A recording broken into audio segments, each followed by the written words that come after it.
Aluna terbangun dengan napas berat dan tenggorokan kering. Pandangannya buram seperti seseorang telah menarik tirai kabut di depan matanya. Ia mengerjap beberapa kali mencoba memahami ruang yang menyambut kesadarannya. Putih, hanya putih.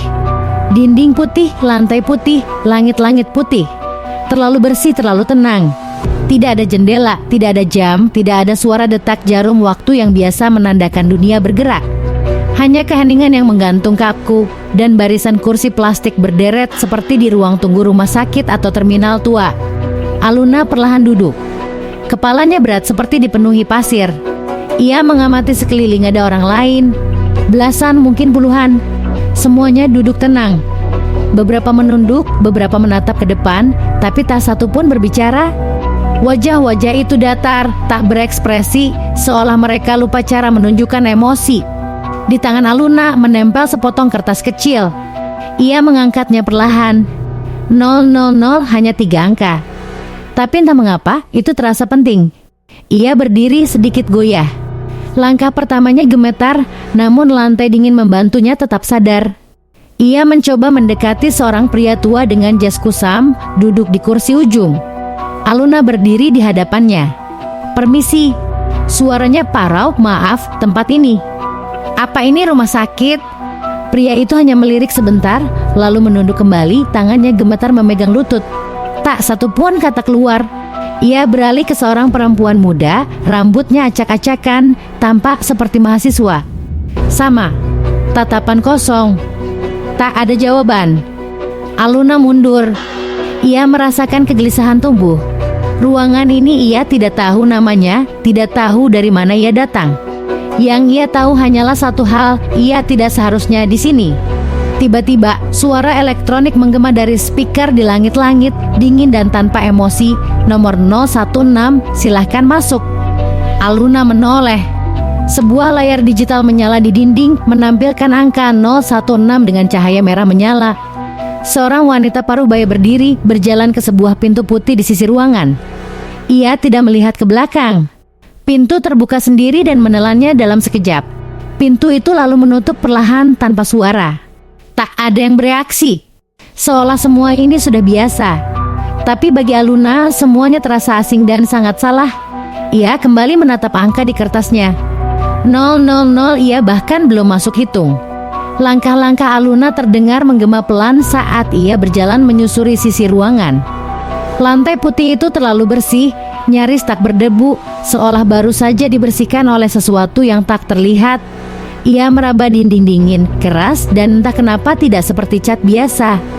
Lebih mirip kertas kosong yang dibentangkan. Ia melirik ke arah pintu putih tempat wanita sebelumnya masuk. Tak ada pegangan, tak ada celah.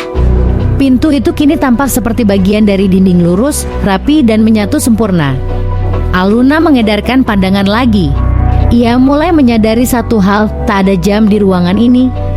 Tidak ada indikator waktu. Bahkan tak ada cahaya alami, cahaya putih pucat dari langit-langit menyebar rata, konstan, tanpa sumber jelas.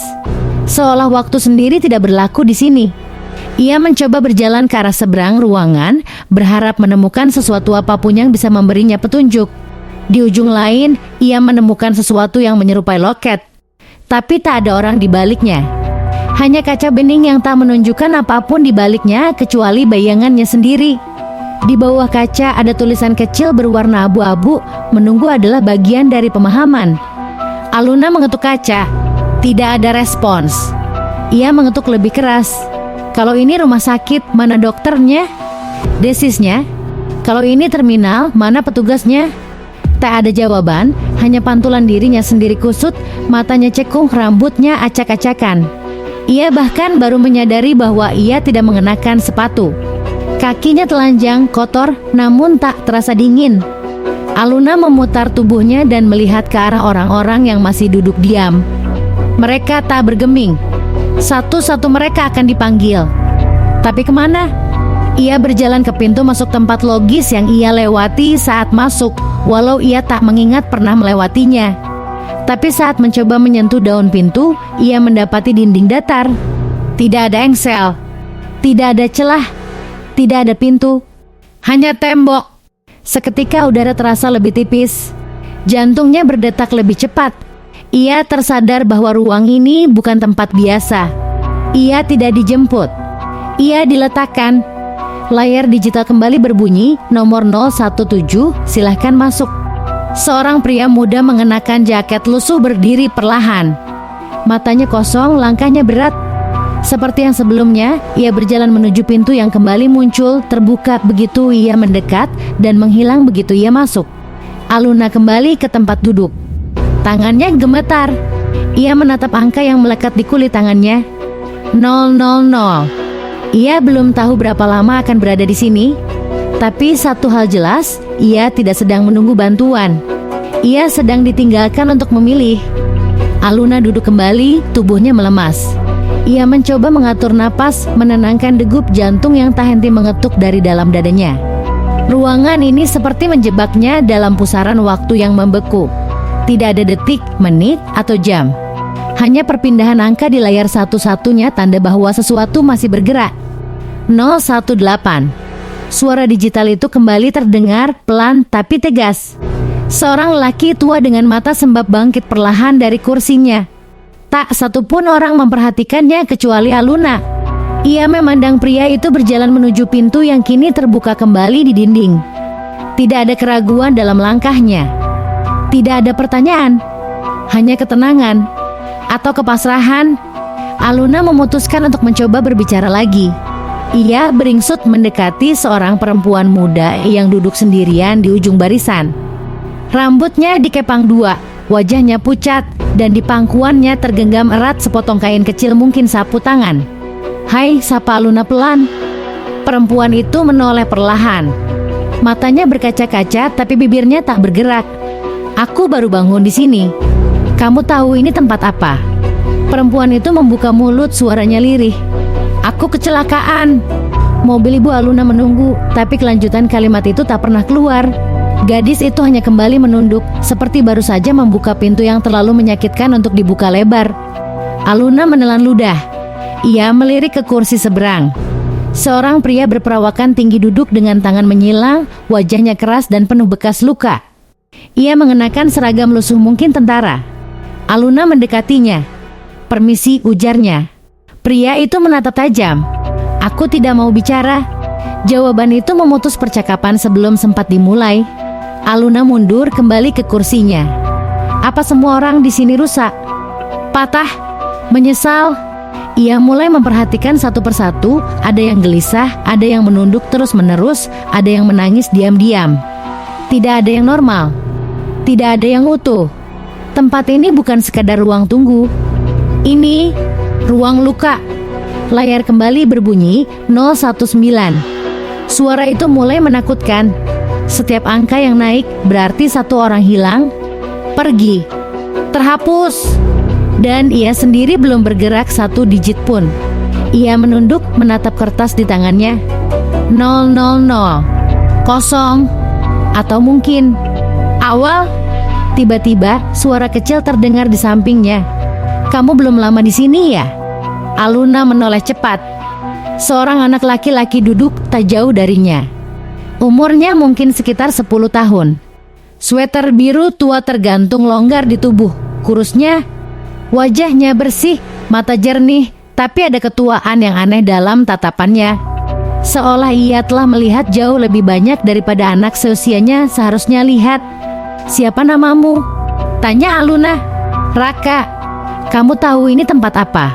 Raka tersenyum kecil. "Tempat orang yang masih ragu." "Ragu?" "Iya," jawab Raka tenang. "Ragu untuk kembali, ragu untuk pergi." Aluna menatapnya dalam-dalam. Anak ini berbeda. Ia tahu sesuatu. Dan untuk pertama kalinya sejak terbangun, Aluna merasa ia tidak benar-benar sendirian. Aluna menatap anak itu dengan rasa heran yang bercampur gentar. Di tengah ruang sunyi yang menyesakan ini, Raka terasa seperti anomali satu-satunya sosok yang tak tenggelam dalam kepasrahan. "Kamu udah berapa lama di sini?" tanya Aluna hati-hati.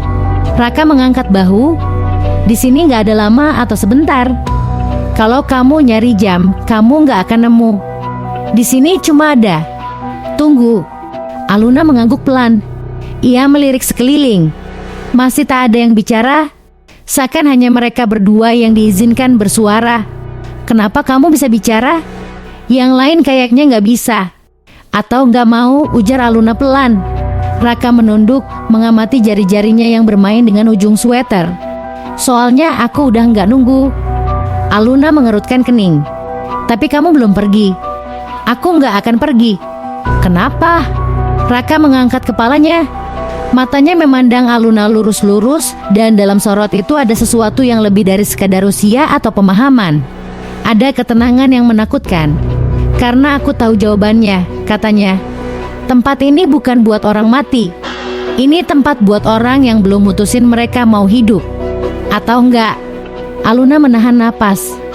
Kata-kata itu menghantam sesuatu yang ia coba tutupi sejak pertama kali ia membuka mata di ruangan ini. Raka melanjutkan lebih pelan, nyaris berbisik. Kalau kamu ada di sini, artinya kamu belum pasti. Belum bulat.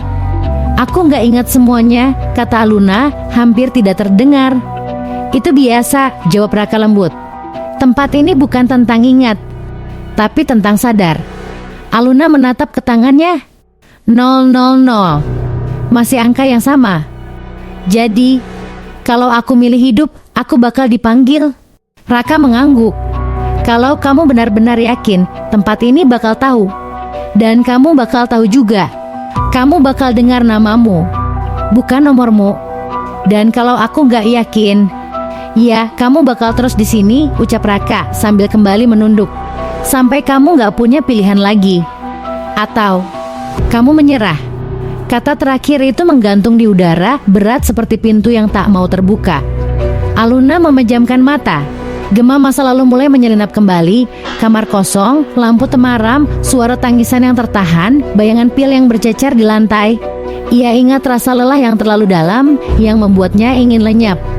Tapi juga ada secuil keraguan. Sekilat pertanyaan, benarkah ini satu-satunya jalan? Raka bisik Aluna.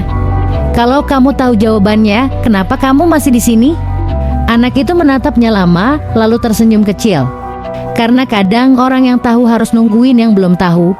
Setelah percakapan dengan Raka, Aluna duduk lama tanpa bicara. Ruang putih itu kini terasa lebih sunyi daripada sebelumnya. Tapi bukan sunyi yang asing, melainkan sunyi yang mendesak, yang perlahan mengikis pertahanan diri. Seketika, ruangan di sekelilingnya bergoyang pelan. Bukan secara fisik, lebih seperti perasaan dalam hati yang retak. Tanpa sadar, ia memejamkan mata. Dan saat itu juga, ia melihatnya. Hujan, deras. Lampu-lampu jalan berubah jadi noda buram di kaca jendela apartemen. Aluna duduk sendirian di sudut tempat tidur. Di tangannya segenggam pil yang belum sempat ia telan. Di atas meja, sebuah foto. Aluna dan ibunya tersenyum di bawah pohon flamboyan yang pernah tumbuh di halaman rumah masa kecil mereka. Tapi senyum itu tak ada lagi. Ibunya telah tiada, diambil pelan-pelan oleh kanker, dan dunia berubah menjadi tempat yang tak lagi punya warna. Telepon genggamnya menyala, 34 pesan tak terbaca. Dari Dika, dari rekan kerja, dari satu-satunya sahabat yang tersisa. Tapi semua terasa jauh. Aluna bahkan tak bisa mengingat suara mereka. Yang tersisa hanyalah gelap. Aluna menggenggam pil itu lebih erat, mendekatkannya ke bibir. Saat itulah, ada suara kecil dari dalam dirinya. Kalau kamu pergi, kamu gak akan pernah tahu kalau bisa bertahan. Ia tak tahu suara itu dari mana, tapi cukup kuat untuk membuat tangannya gemetar. Lalu gelap datang, Aluna membuka mata kembali. Napasnya berat, pakaian yang dikenakannya sejenis gaun rumah sakit warna abu tipis, basah oleh keringat dingin. Ia meraba wajahnya, basah juga. Ia menangis tanpa sadar. Raka masih duduk tak jauh, seperti menunggunya. Aku ingat, ucap Aluna. Bagian mana? Tanya Raka tanpa menoleh. Semua. Suaranya serak. Aku ingat kenapa aku di sini. Aku tahu kenapa aku pengen hilang. Dan sekarang Raka menoleh, menatapnya dengan lembut.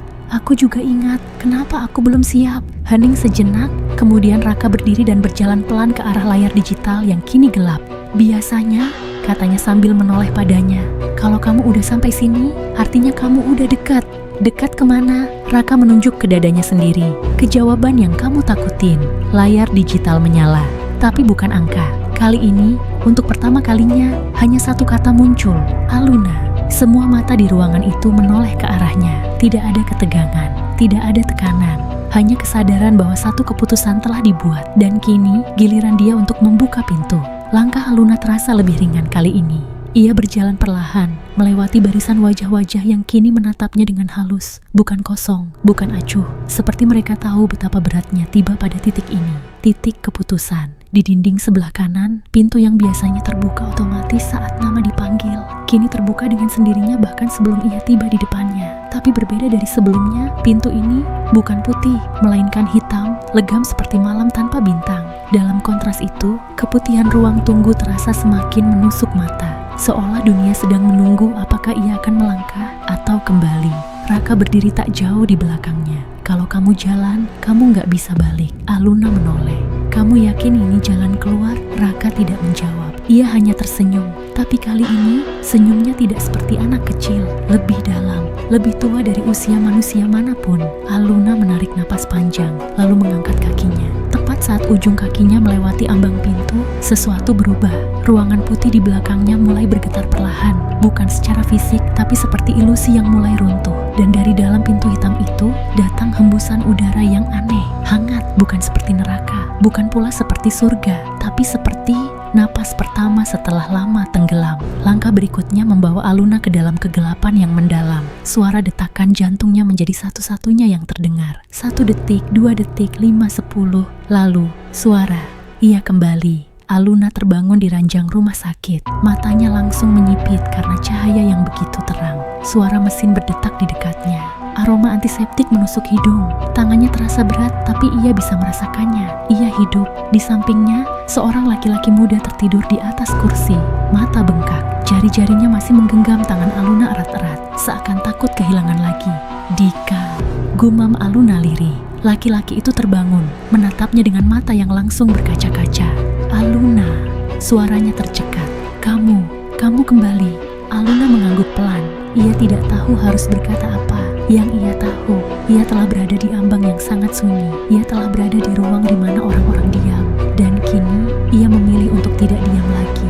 Ia memilih hidup di tempat yang tak terjangkau waktu. Seorang anak laki-laki dengan sweater biru duduk sendirian di bangku putih. Ruang tunggu kini kosong. Hanya 1 nomor tertinggal di layar digital. 000. Dan di bawahnya, perlahan muncul kalimat baru. Menunggu 1 lagi. Isa Porsati. Tak.